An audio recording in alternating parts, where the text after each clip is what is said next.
series for the month of November, Abundance. And we broke that up into a bun dance.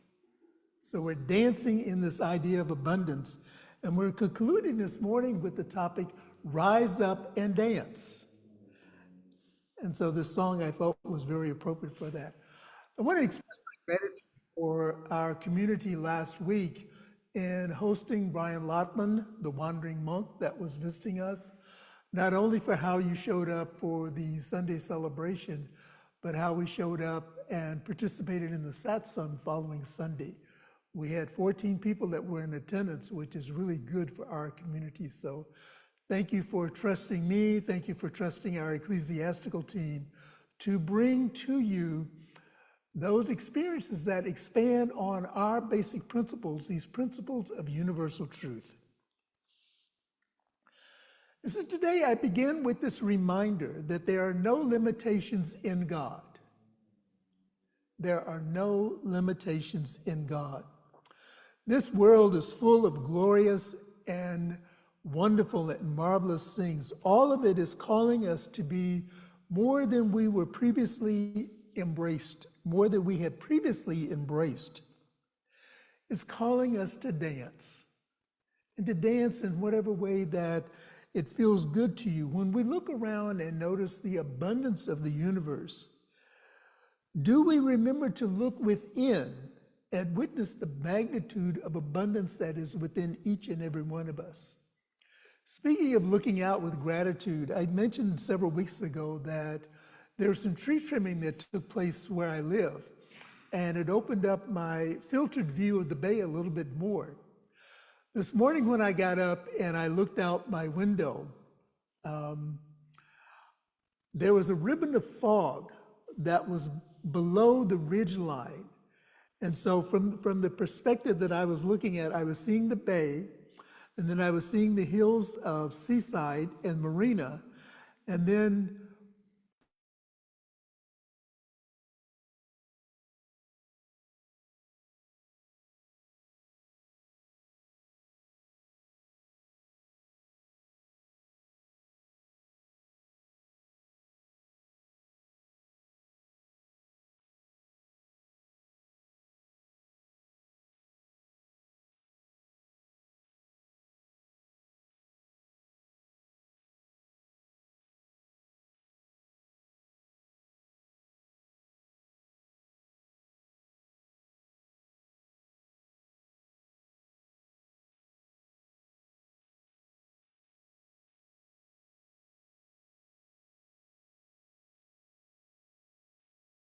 I can't hear a thing.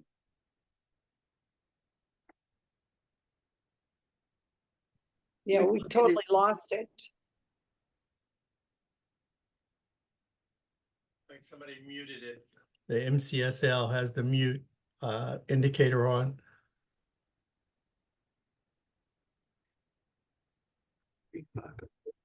The bad thing is, as he said, he there's doesn't a have his song in the computer. universe. Let us sing There it. he is. There's a hymn of praise. Let us praise it. There is a joy, beauty. There is a deep abiding peace. Let us experience it. And then one of my favorite poets is Rumi. And Rumi writes this, "O God, let all lovers be content. Give them happy endings. Let their lives be celebrations. Let their hearts dance in the fires of your love." And so we see this idea of dance floating through everything, weaving its way through everything in life. A story I'd like to share with you. Once there was a master and his student that were sitting by the seashore, and it was a wild and stormy day, and so the river was just really churning its way.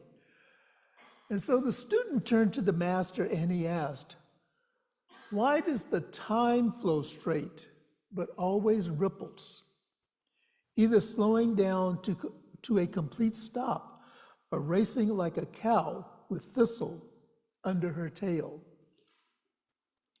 The teacher looked at the water and answered, "You see,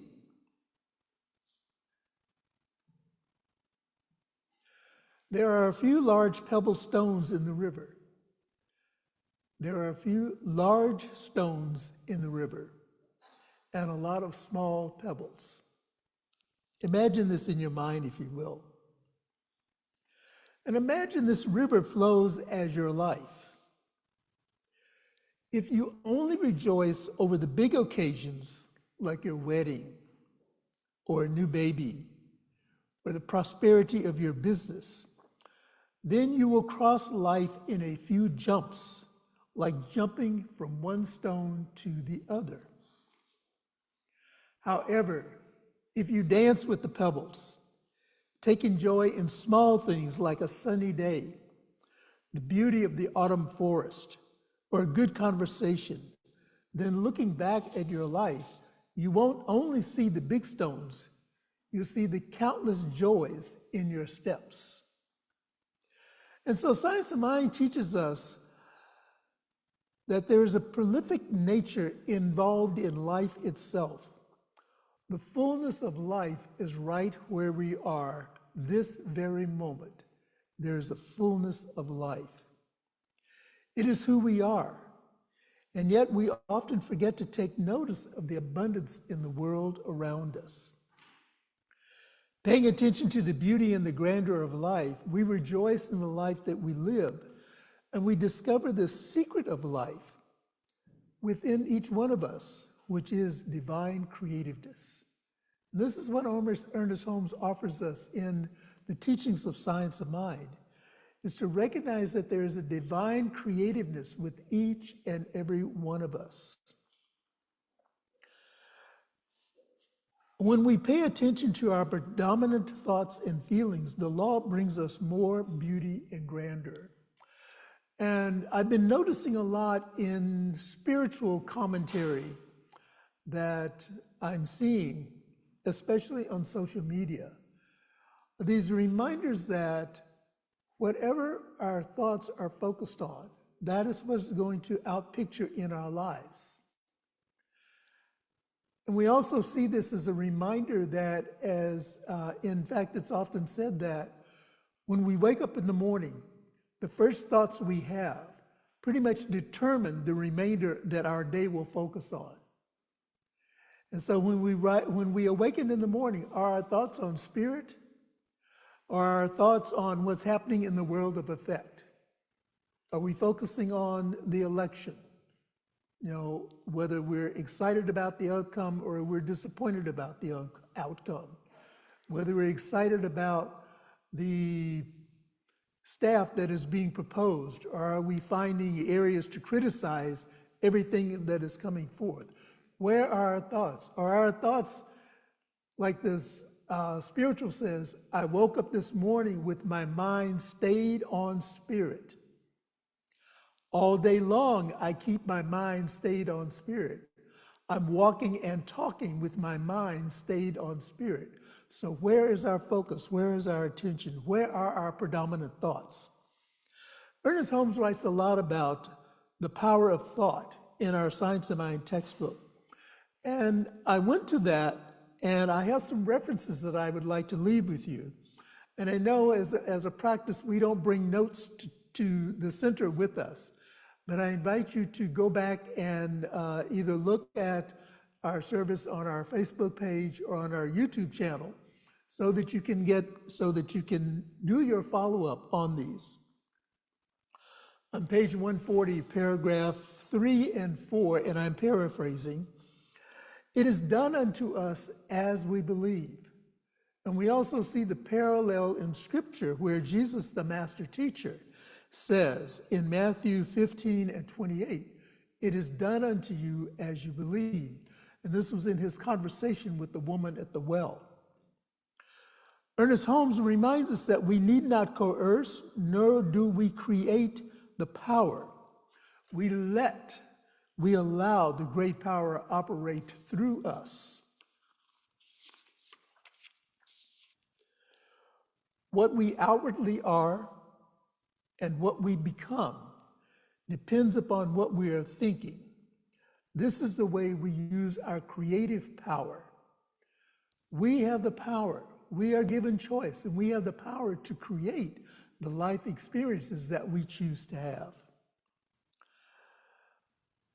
On page 142 in paragraph 2, Ernest writes, "We are all immersed in an atmosphere of our own thinking, which is the direct result of all that we have ever said or thought or done."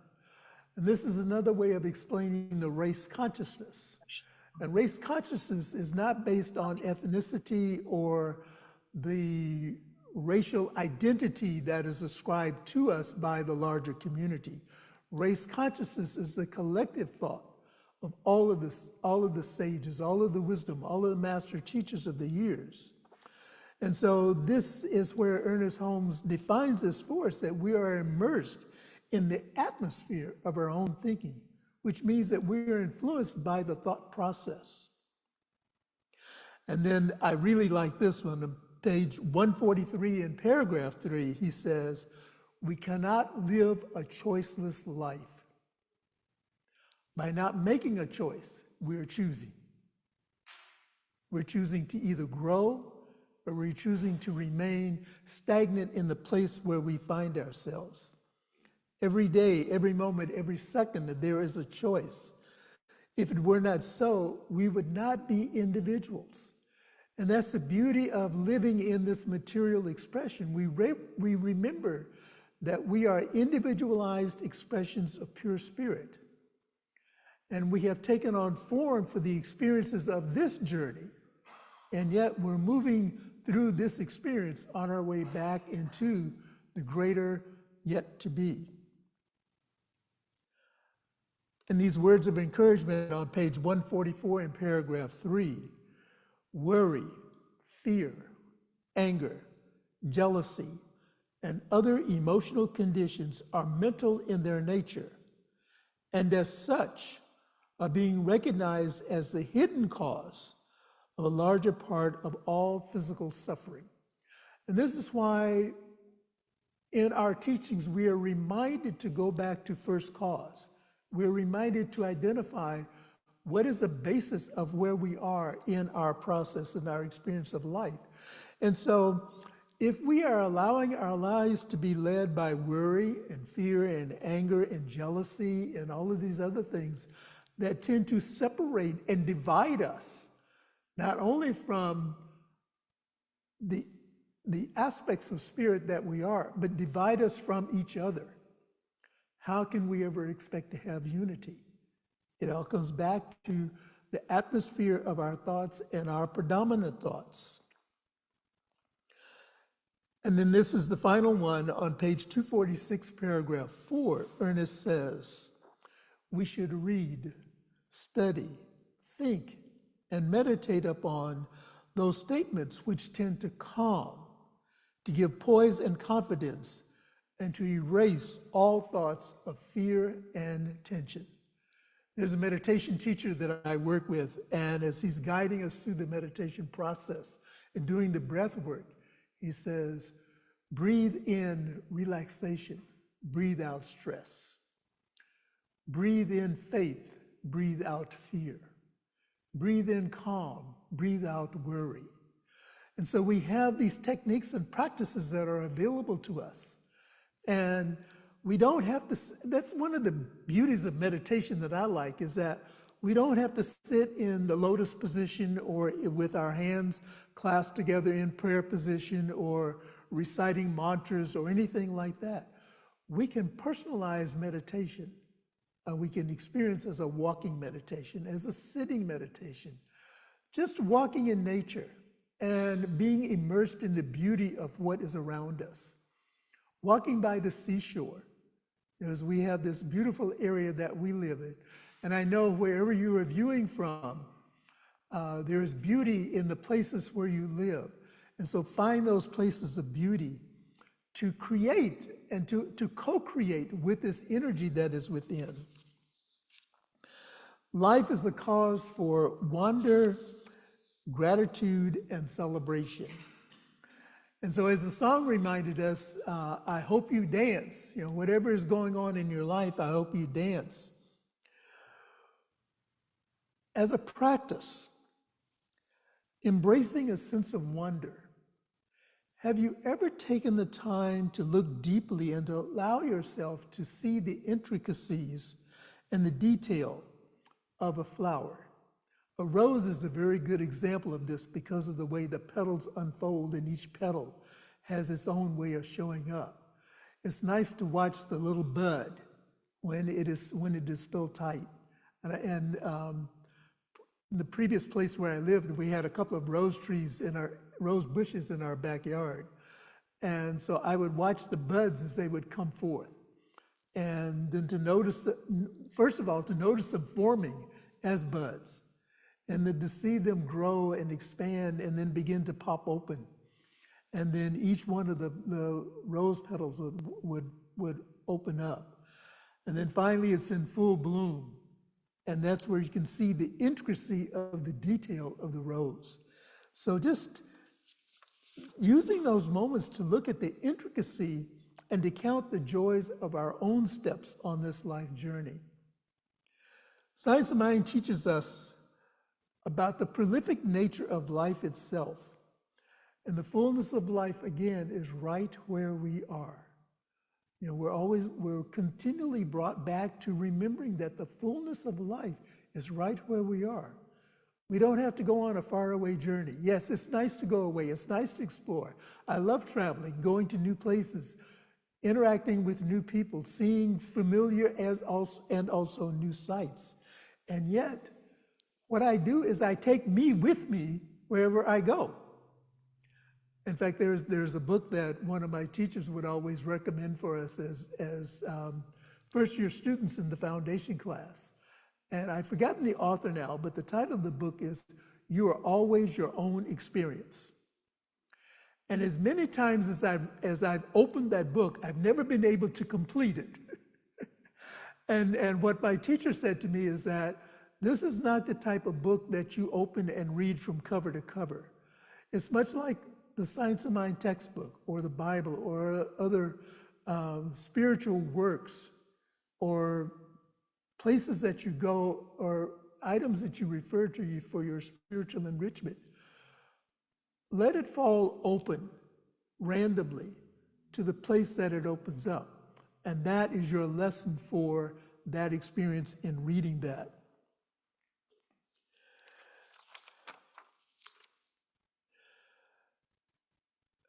It's time for us to take the blinders off and to look around the world and to see the world with curiosity and fascination, to look for the details. Another detail that I offer is looking at the nighttime sky. Have you ever just been so immersed in the nighttime sky that you forget about everything else that is around? This is the abundance of life. The abundance of life is not outside of ourselves. We are one energy in human form. And this sense of wonder leads us to a deeper place of gratitude. Our universal principles of truth teach us the importance of rising up out of the stagnation of our old beliefs and the old ways of doing things. This is a true celebration of gratitude. Gratitude is where we are closely connected and we truly feel the authenticity that there's a party going on inside of us. I know sometimes now I'm not going to date myself in full a year. But in some social settings where we were dancing, somebody would shout out, there's a party over here, and then there was a party over here, and a party over here. And so there was just the lightness and the joviality of things that are going on. This is a way of celebrating, you know, and we can have our own personal pity party, or we can have our own celebration party. I'm choosing a celebration party as I dance in the wonder of life. Celebrations are not always with champagne and balloons. When we are inspired by life and the lives that we get to live, this is where transformation occurs. We start to look for reasons to celebrate instead of reasons to be stressed and worried. And so when we rise up in gratitude, we go back to the story that I opened with the beginning, where the master and the student were sitting by the seashore. And the master reminds the student that there are large stones in the river and there are a lot of small pebbles. Imagine the river is your life. If you rejoice only in the big occasions, like your wedding or a new baby or the prosperity of your business, you will cross life in a few jumps, like jumping from one stone to another. And in jumping from one stone to another, jumping over the other petals that are in the river, imagine what we're missing out on. Imagine the celebrations that we're missing. So if we dance with the pebbles and we take joy in the small things, then when we look back on our lives, we won't see only the big stones, but we will see the countless other stones. And so in wrapping this up this morning, I remind us that a regular practice of gratitude can uproot our old patterns of looking for lack, looking for things to complain about, and move us away from self-judgments that often replay in our heads. Listening to our higher wisdom gently reminds us that we are whole, we're complete, and we're divine. And most importantly, right where we are, right here, right now, we are enough.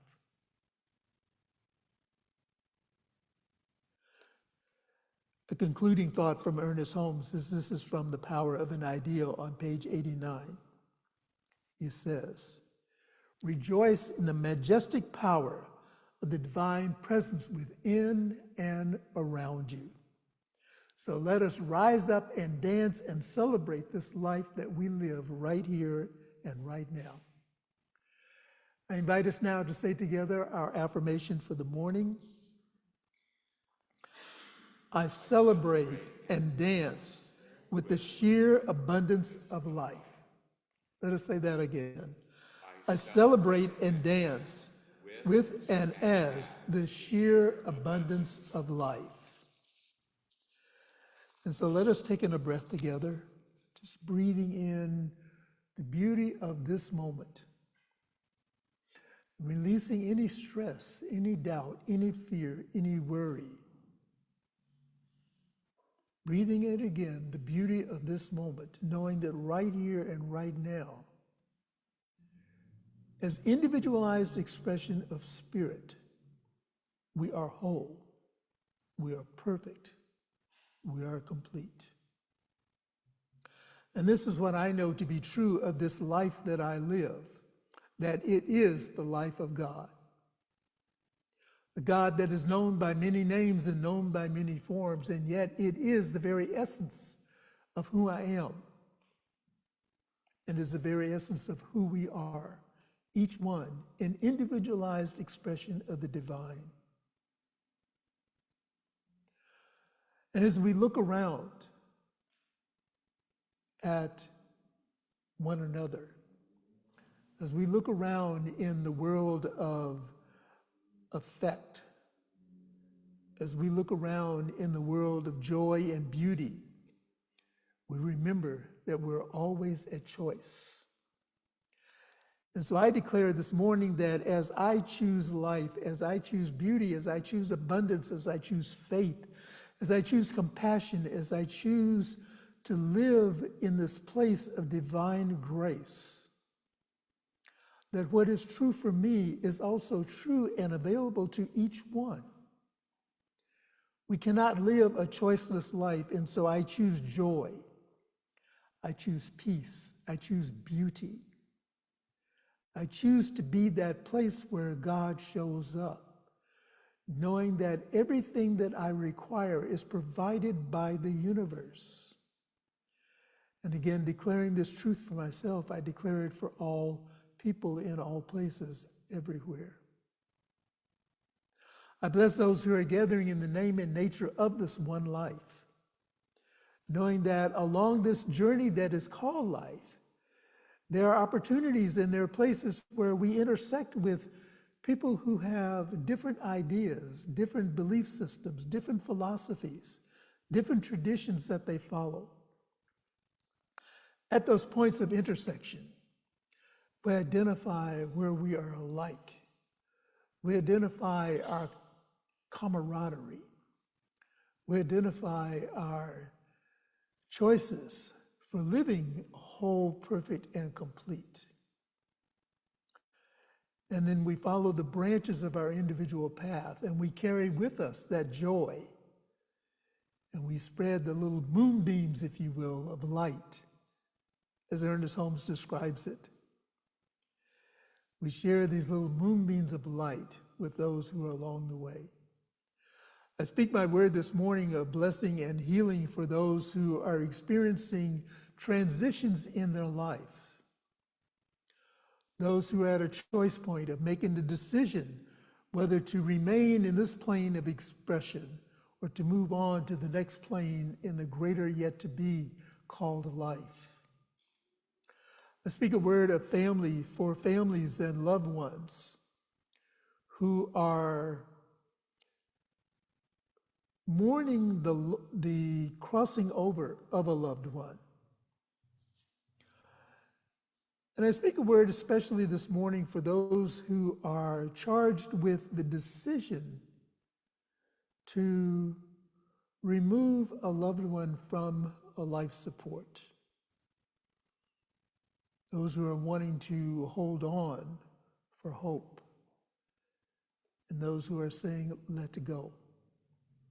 I speak peace into that situation right here and right now, knowing that divine guidance and divine wisdom is revealing itself to each person. I speak a word this morning for right and perfect livelihood, for those who are seeking right and just and fulfilling employment, or right livelihood, and however that outpictures in their lives. For those who are seeking right and perfect shelter, whether it's the choice to live inside or the choice to live outside in nature, knowing that each choice is the right and perfect choice. And so we honor the choices of those who are around us. We bless them on their journey. And blessing them on their journey is a practice of extending love and compassion and goodwill, knowing that only the best, only the highest and best emerges from each choice that is made. And for those prayers that remain in the recesses of our own hearts, those that have not yet words formed to express them, I know that the essence of love, the essence of God, the essence of this eternal life is saying yes. Is saying yes to the heart's desire. And so as we embrace that yes, we embrace a life that is good.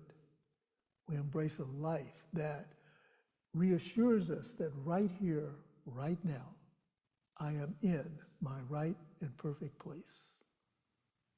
And so giving thanks for this and so much more, I release this word into that law which always says yes, knowing that it is done and knowing that it is complete.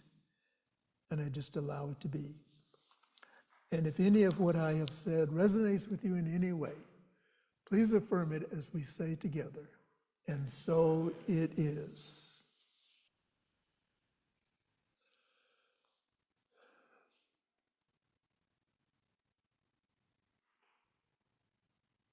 Let's just rest in the stillness of this moment.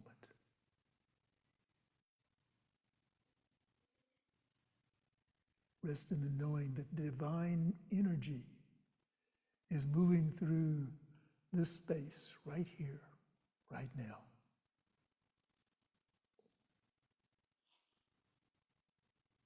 Let's just breathe that in and release it.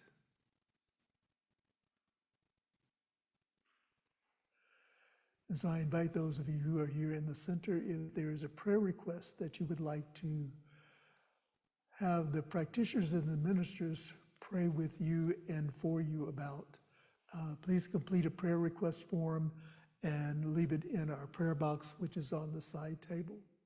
Really encourage you to take advantage of that. And for those who are viewing online, you may submit a prayer request to our website. It is a confidential space that comes to my mailbox, and we will honor your request. We'll share them with the ministers and the other practitioners of the Monterey Center for Spiritual Living. Know that everything is unfolding in divine, right, and perfect order. And now it is time for us to share in the circulation of abundance. In the traditional communities, it's known as offering time. And we have an affirmation of abundance that I would like for us to say together now. I recognize the presence of God within as the source of my abundance. Out of my abundance consciousness flows everything I could desire in life. With gratitude and thanksgiving, I now participate in the flow of uninterrupted abundance. This prosperous experience is evidence of my abundance consciousness. And so it is. And so I thank you for the generous way that you support our community. There are opportunities to mail in your donations, to donate via text, or to donate online through our website.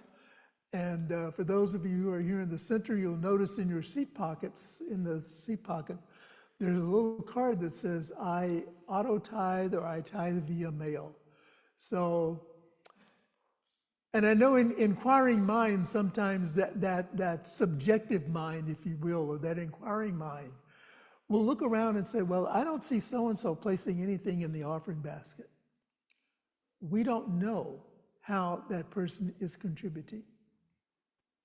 We don't know what that person's circumstances are. What I do know is that the heart of that person, each person, is love. And it is love that unites us, and it is love that connects us. On Thanksgiving Day, which is this Thursday, we will have a Zoom celebration of gratitude for 1/2 hour only from 10 a.m. to 10:30 a.m. And we will be using the same Zoom channel that we have for our Sunday morning celebration. And so for those of you who are viewing on our Facebook or our YouTube channel, if you go to our website, montereycsl.org, you will find the link for our Sunday morning celebration service. So we invite you to join us for 1/2 hour on Thanksgiving morning as we express gratitude for all that there is in our marvelous life. And to our virtual community and Facebook and YouTube, we invite you to join us next week as we begin our December series, Sticking the Landing. And our topic is landing on solid air. That should be interesting as it unfolds. And so we say thank you and good morning to our Facebook and YouTube family. And before signing off, I want to let you know that we have begun to investigate resources that will allow us to live stream our entire service so that no matter where you are, if you're traveling, for those of you who are here in the center, if you're traveling, you'll have an opportunity to join us live stream for the entire service. So we're investigating those possibilities and options just to expand our message that God is good, life is good, and all is well.